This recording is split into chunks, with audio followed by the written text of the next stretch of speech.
Hello and welcome everybody, and thank you for joining me into yet another Ranger guide on Black Desert Online's Ranger class. My name is Wilkie, and today I'll be trying to cover the four, or at least the basic ways of CC crowd control you have as a Ranger. This is going to be a very short video.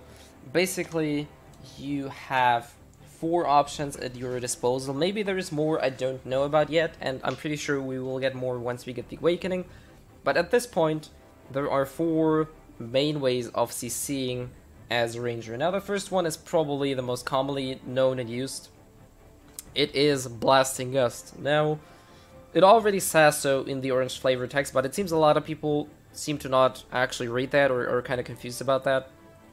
If you use that skill on cooldown, it will not knock down people. So if you will want to knock down somebody in PvP, make sure the cooldown you can see here on the left of me is gone. If it's not gone, and I will try to knock down people, it's not gonna work. So if you want to knock somebody down you're chasing, make sure this cooldown is definitely off.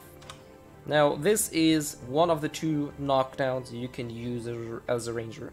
The second one is a bit less known. A lot of people don't actually know about this because it's kind of tricky to... Well, it's not that tricky to use, but it requires you to have a bit more knowledge about the game.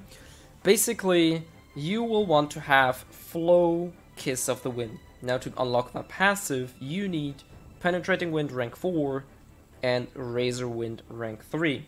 Now, if you look at that skill, or that passive rather, you can pretty much see that in order to use Penetrating Wind, all you pretty much have to do is go into your Razor Wind stance, and then hit Shift LMB. I guess I can display the keyboard so you can see what I'm pressing. Alright.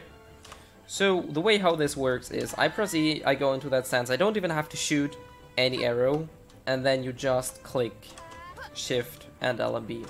And if you hit an enemy with Penetrating Wind used with that passive, it can actually knock down people.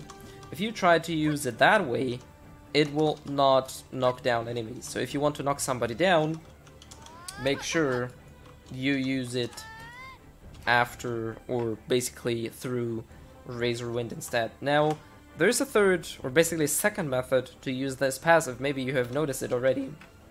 Instead of using Razor Wind, what you can do is you can use Tearing Arrow, and with a slight variation, instead of only pressing Shift LMB, you basically press Shift, LMB, and then RMB afterwards. So it basically is like a roll over your two main mouse buttons, and that allows you to shoot Penetrating Wind as well. Now keep in mind this skill consumes a lot of mana, so it may not be the most viable knockdown, but it is a second knockdown, especially if your Q is on cooldown and you want to knock somebody down, you simply use Penetrating Wind instead.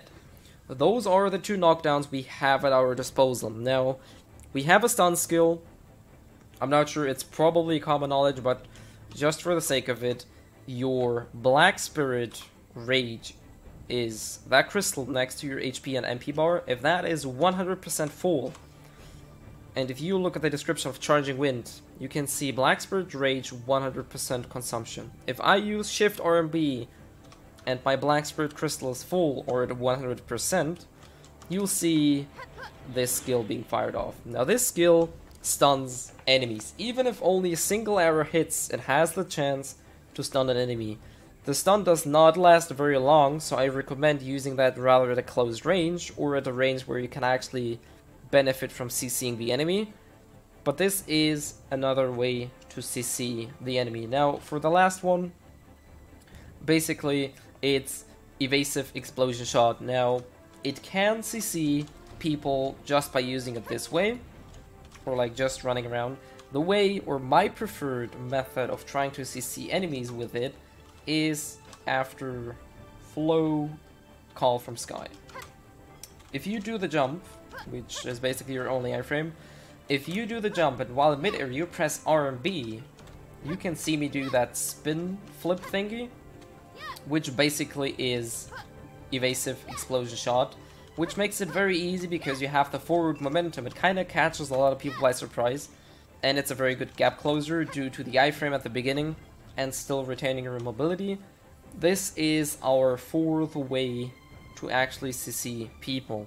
Now, before trying to CC everybody 24/7, keep in mind there's two things you have to worry about. One, even if you hit an enemy, it still only has a chance to CC an enemy, so that does not mean that everybody will get knocked down if you hit them with Penetrating Wind or Blasting Gust.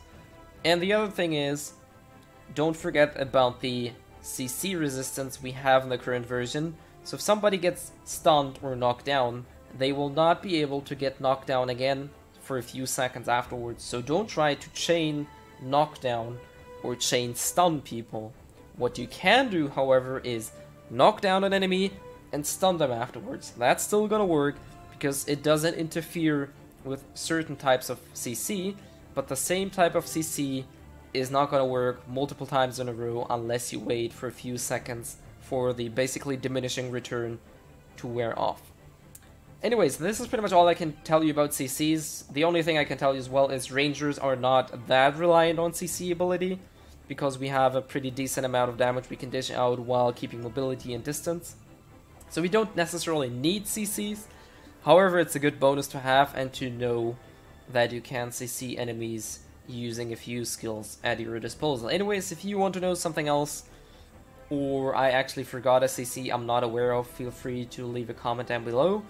And yeah, as always, hopefully you'll learn something about Ranger CCs in this video, and hopefully see you guys next time.